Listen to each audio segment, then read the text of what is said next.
Okay, i-test natin yung ating IGBT collector emitter.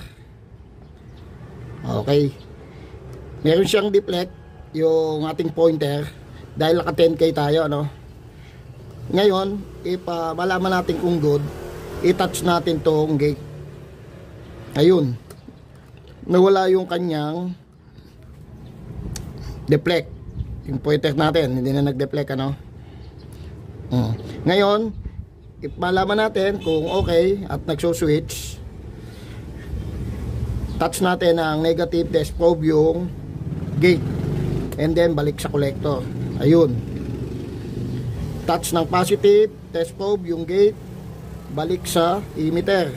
Wala na yung ating reading or yung ano natin, yung deflect ng ating pointer. Ngayon dito, pag nag-measure tayo, ma-reading natin dito yung diode sa loob ng IGBT.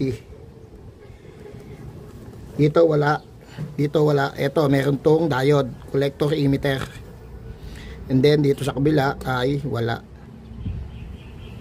Nakaroon lang na reading yan pag tinouch natin yung gate. Ayun, pag tinouch natin ang positive yung gate, balik sa emitter, wala. Good po ito, good. Okay, i-install natin.